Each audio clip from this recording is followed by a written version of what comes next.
Welcome back to the Inside Story with RLLC. Today we will be talking to Gabriela about dual language. Hi, Gaby. How are you?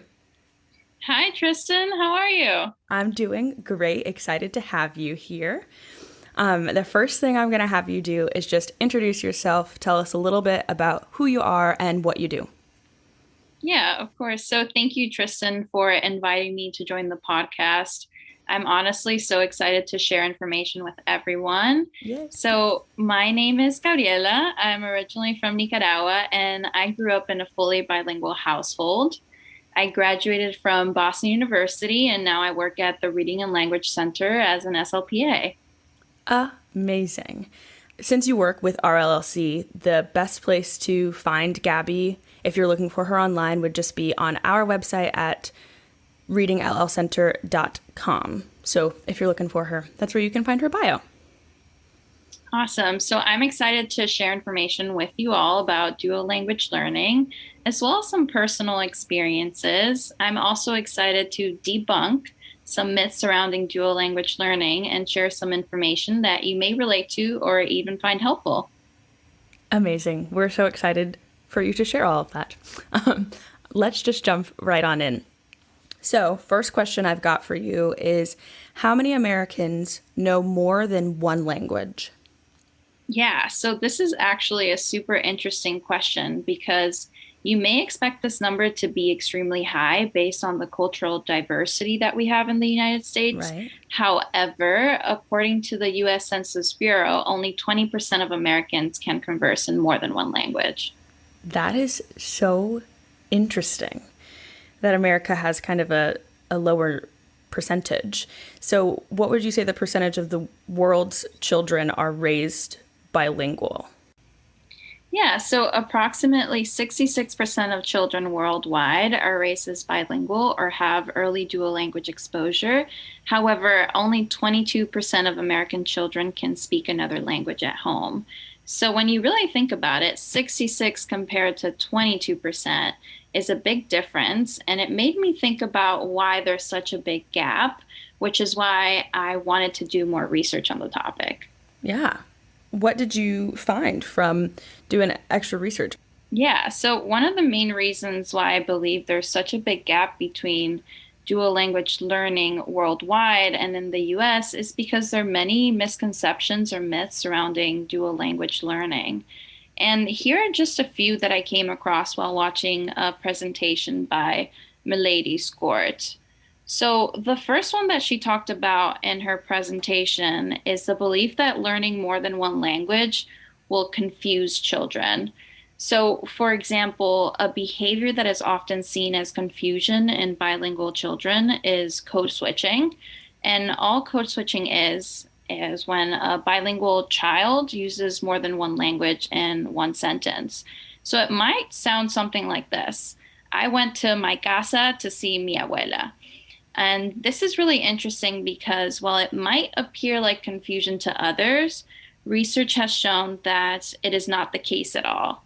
So, code switching is actually a normal part of bilingual development, and there are many reasons why bilinguals do this.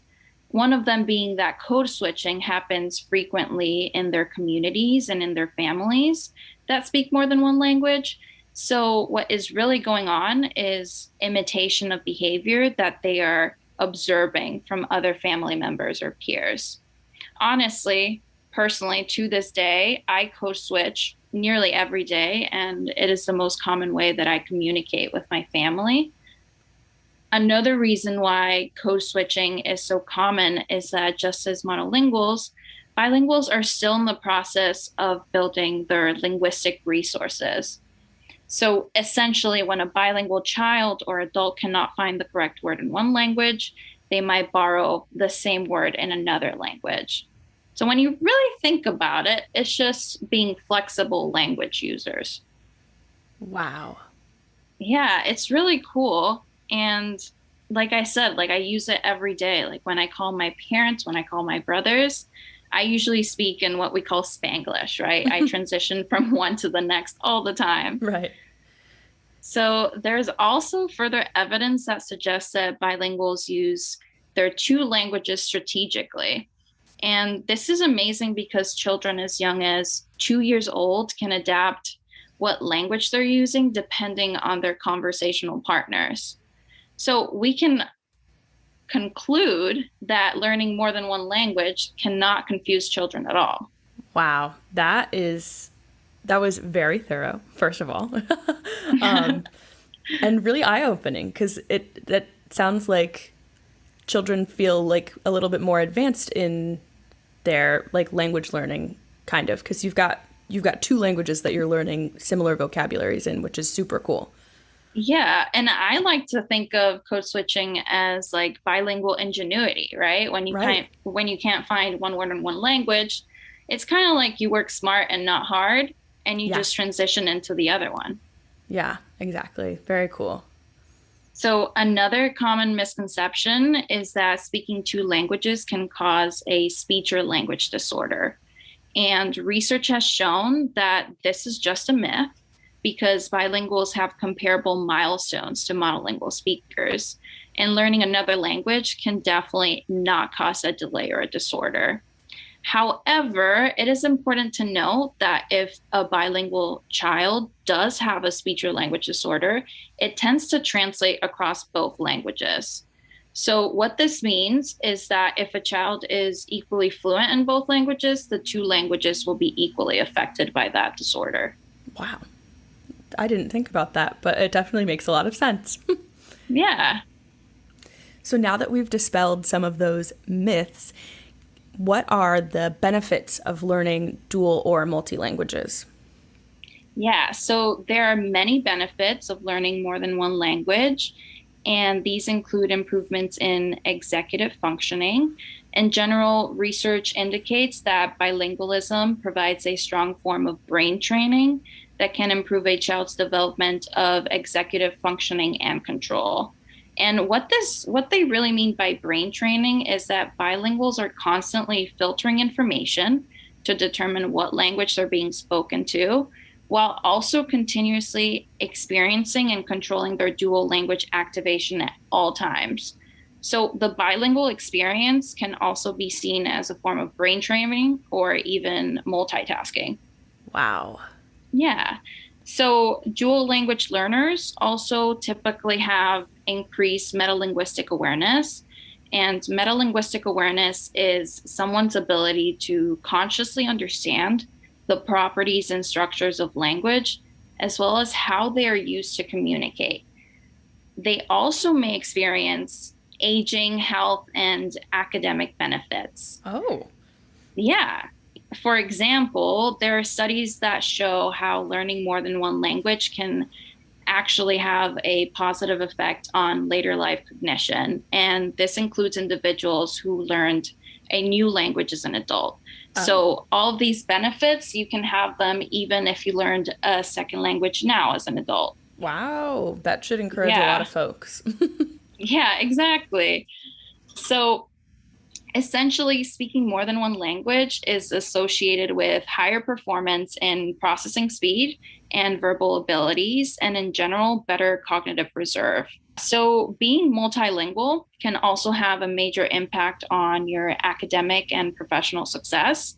And there's a really cool statistic that says that bilingual adults tend to have higher average salaries and greater career opportunities. Wow. This like really is inspiring me to learn another language. I've always wanted to learn Italian, and you have to take a language in college. So that's what I did. I learned Italian. But you don't get the fluency unless you're fully immersed in the language and like with, other people. So that is really Yeah, cool. absolutely. But you should give it a shot. It's never too late to learn a new language. You're right. I'm going to do it. So, switching back to kids at home, are there some fun activities that parents can do at home to make language learning very exciting and interactive? Yeah, absolutely. So you could do word games, riddles, rhymes, songs, or even storytelling. There are so many bilingual books on Amazon and different websites that are accessible to literally anyone with a computer. And frankly, there are so many activities that you could do. You just have to be a little creative. For example, I made this one up. You could do words of the week, and you just pick a day and you decorate some flashcards with some new vocab words, and then you place them around your house and encourage your children or even yourself to use those words when you see the flashcards. So it's simple activities that like these that can provide constant exposure, which can make such a huge difference. Wow. Yeah, I've seen the flashcards as a recommendation, but I've never done it myself, so maybe I'll have to start doing that. Yeah, why not? And then my last big question for you, which is a little bit different from the other ones, is can you explain how language and culture are intertwined?